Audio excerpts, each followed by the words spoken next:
নমস্কার, আমি নির্মল শাস্ত্রী। আবারও একটা নতুন অনুষ্ঠান, আরেকটা নতুন আলোচনার বিষয় নিয়ে। তো আমাকে অনেকেই বলেছেন যে স্যার গুরুচণ্ডাল যোগ নিয়ে আবারও কিছু বলুন। তো আমি এই যোগগুলো নিয়ে বারবার বলি, কারণটা হচ্ছে একটাই, সেটা হচ্ছে আপনাদের মধ্যে কিছু ভ্রান্তকর ধারণা রয়েছে। প্রত্যেকটা এই ধরনের যোগ সম্বন্ধে আমরা কিন্তু ভীষণভাবে ভয়ভীত হই যে এই ধরনের যোগ নাকি আমাদের জীবনকে সমস্ত দিক থেকে ডিস্টার্ব করবে। আদৌ কি তাই? তো গুরুচণ্ডাল যোগ আমরা কখন বলি? যখন বৃহস্পতি রাহু একই ঘরে অবস্থান করে তখন আমরা বলি যে গুরুচণ্ডাল যোগ। কারণটা কি? বৃহস্পতি হচ্ছে দেব আর রাহু হচ্ছে আমাদের রাক্ষস।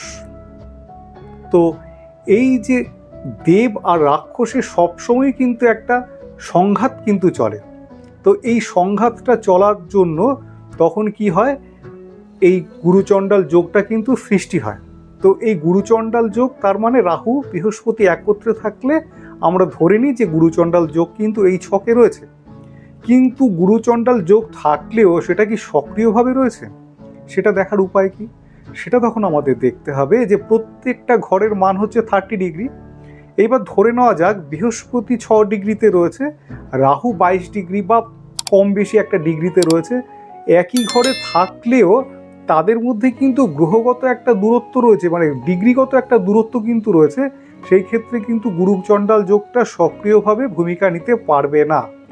কোনো প্ল্যানেট যদি 6 ডিগ্রির মধ্যে, দুটো তিনটে প্ল্যানেট যদি 6 ডিগ্রির মধ্যে থাকে তখনই কিন্তু তারা জোরালোভাবে ফলটা দিতে পারে। এবার সেই ক্ষেত্রে আমাদের ফার্স্ট পরিষ্কার হতে হবে যে গুরুচণ্ডাল যোগ মানে বৃহস্পতি রাহু এক ঘরে অবস্থান করছে তা কিন্তু নয়, এদের মধ্যে ডিগ্রিগত কতটা ডিফারেন্স রয়েছে। যদি আমরা দেখি 6 ডিগ্রি বা তার থেকে বেশি দূরত্ব রয়েছে তখন কিন্তু নামেই গুরুচণ্ডাল যোগ, তার কিন্তু প্রতিফলন স্বরূপ খুব একটা কিছু হবে না। এবার গুরুচণ্ডাল যোগ এটা আমাদের জীবনকে কিভাবে প্রভাবিত করে?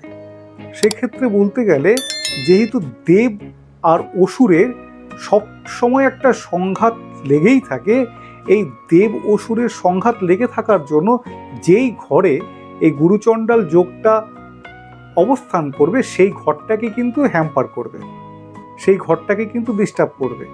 যদি আপনার লগ্নে থেকে থাকে তাহলে আপনার নিজের শারীরিকভাবে নানা রকম সমস্যার সৃষ্টি করবে, আপনার মনের মধ্যে একটা অস্থিরতা ভাব থাকবে, কোনো কিছুতে আপনি ডিসিশন নিতে পারবেন না। দ্বিতীয়ভাবে যদি থাকে তাহলে আপনার অর্থনৈতিক ব্যালেন্স থাকবে না।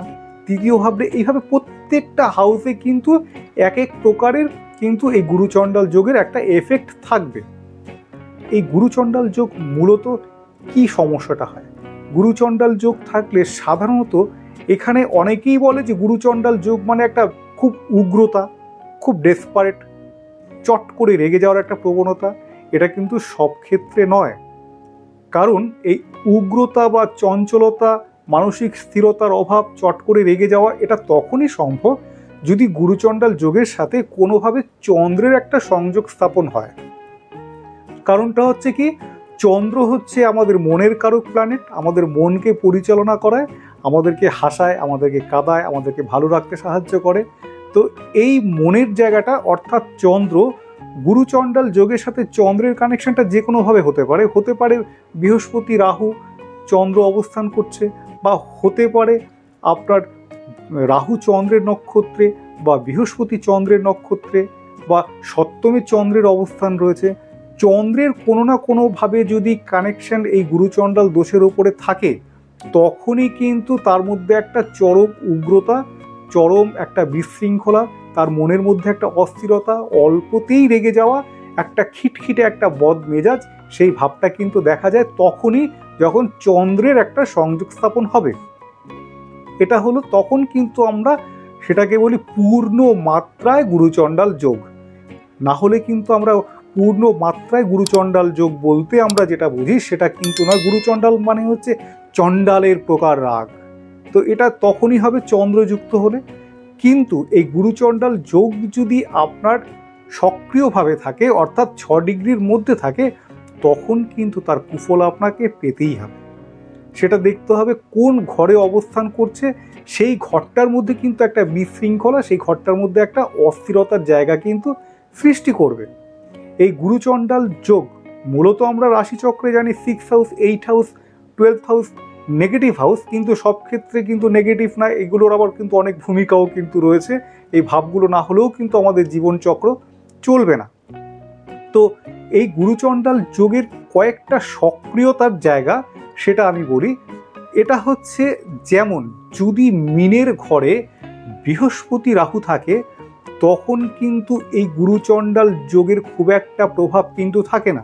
কারণটা এখানে 6 ডিগ্রির মধ্যে থাকলেও প্রভাবটা থাকবে না। তার কারণ হচ্ছে মিনের ঘরের অধিপতি হচ্ছে বৃহস্পতি, অর্থাৎ নিজস্ব স্বক্ষেত্রে বৃহস্পতি অবস্থান করে যদি রাহুকে পায়, অর্থাৎ তার ঘরে রাহু প্রবেশ করেছে, সে কিন্তু তার উপরে অতটা প্রভাব বিস্তার করতে পারবে না। এক্ষেত্রে 6 ডিগ্রির মধ্যে থেকেও গুরুচণ্ডাল দোষ হলো না। আবার আরেকটা যেটা, সেটা হচ্ছে ধনুর ঘর, সেটাও বৃশ্চিকের ঘর, সেটাও বৃহস্পতির ঘর, সেখানেও যদি রাহুর অবস্থান থাকে তখনও কিন্তু রাহু সেইভাবে আমাদেরকে প্রভাবিত করতে পারবে না, অর্থাৎ গুরুচণ্ডাল যোগের কিন্তু সেই নেগেটিভ এনার্জিটা কিন্তু প্রদান করতে পারবে না। অর্থাৎ 6 ডিগ্রির মধ্যে থেকেও কিন্তু এই ধনুর ঘরে, মিনের ঘরে আমাদের কিন্তু গুরুচণ্ডাল যোগ সৃষ্টি হলো না।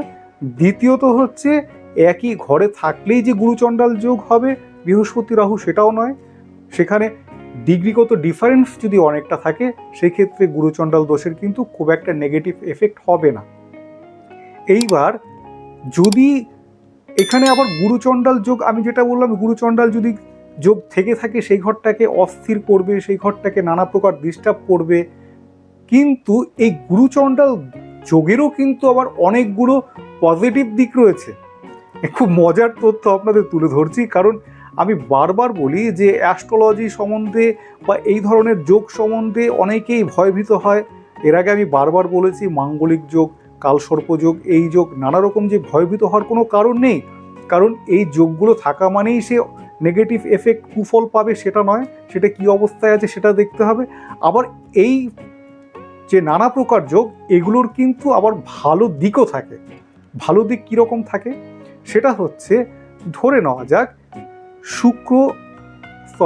এখানে ধরে নেওয়া যাক রাহু কোনোভাবে শুক্রের নক্ষত্রে রয়েছে, আবার এখানে বৃহস্পতি কোনোভাবে দেখা গেল যে চন্দ্রের নক্ষত্রে রয়েছে, তখন কিন্তু এই গুরুচণ্ডাল যোগ আপনাকে সেইভাবে কুপ্রভাবিত করতে পারবে না। তখন কিন্তু এই গুরুচণ্ডাল যোগ আপনাকে কিন্তু অনেক উচ্চ শেখরে পর্যন্ত নিয়ে যেতে পারে। এটা যদি দ্বিতীয়ভাবে হয় অত্যন্ত ভালো, এটা যদি পঞ্চমভাবে হয় অত্যন্ত ভালো। এই যোগটা যদি আপনার কোনোভাবে একাদশে হয় সেটাও কিন্তু ভালো। অর্থাৎ এখানে গুরুচণ্ডাল যোগ থেকে কিন্তু আপনি নানা প্রকার বেনিফিট পাচ্ছেন, নানা প্রকার আপনি সুবিধে পাচ্ছেন। অর্থাৎ আমি বারংবার বলি যে এই ধরনের যোগগুলো থেকে আপনারা, কোনো একজন অ্যাস্ট্রোলজার আপনাকে বলে দিল গুরুচণ্ডাল যোগ, আপনি ভয়ভীত হয়ে গেলেন, সেটা কাটাবার শাস্ত্রমতে নানা রকম প্রয়োগ আপনি করলেন, কিন্তু আদৌ সেটার প্রয়োজন আছে কি না সেটা দেখতে হবে, যে গুরুচণ্ডাল যোগটা আপনার জন্য কতটা কার্যকরী এবং সেটা কি পজিটিভ না নেগেটিভ, নাকি নামেই শুধু গুরুচণ্ডাল যোগ। এই যোগগুলো নিয়ে আমি বলতে আমি ফেড আপ হয়ে যাই।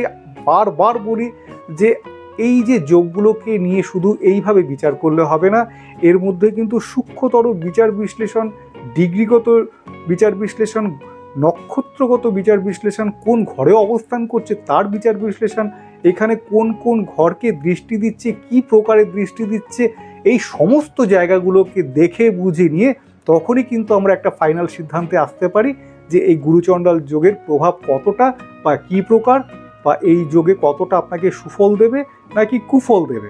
যদি কুফল দিয়ে থাকে তখন শাস্ত্রমতে নানা রকম বিধিস্বরূপ এই দোষ খণ্ডন করার প্রণালী রয়েছে, তখন দেখা যাবে। কিন্তু প্রথমেই কিন্তু কোনো ভয় পাওয়ার কোনো কারণ নেই। তো এটা বলতে গেলে আরও অনেক কিছু বলতে হয় গুরুচণ্ডাল দোষের বিষয়ে, কিন্তু অনেক লম্বা হয়ে যাবে অনুষ্ঠানটা। তো আজকে এইটুকু বলেই শেষ করব যে এই সমস্ত যোগ নিয়ে একেবারে ভয়ভীত হবেন না। আপনারা অ্যাস্ট্রোলজারের পরামর্শ নেবেন সঠিকভাবে, যে এই যোগগুলো আপনার জীবনে কতটা নেগেটিভ এফেক্ট ফেলতে পারে নাকি ফেলবে না। ভয় পাওয়ার কিছু নেই। এই সম্বন্ধে যদি আপনাদের কিছু প্রশ্ন থাকে আপনারা আমার কমেন্ট বক্সে গিয়ে প্রশ্ন করবেন। সবাই জানেন আমি সাধ্যমতো আপনাদের প্রশ্নের উত্তর দেওয়ার চেষ্টা করি। আজকের মতো সবাই ভালো থাকবেন। নমস্কার।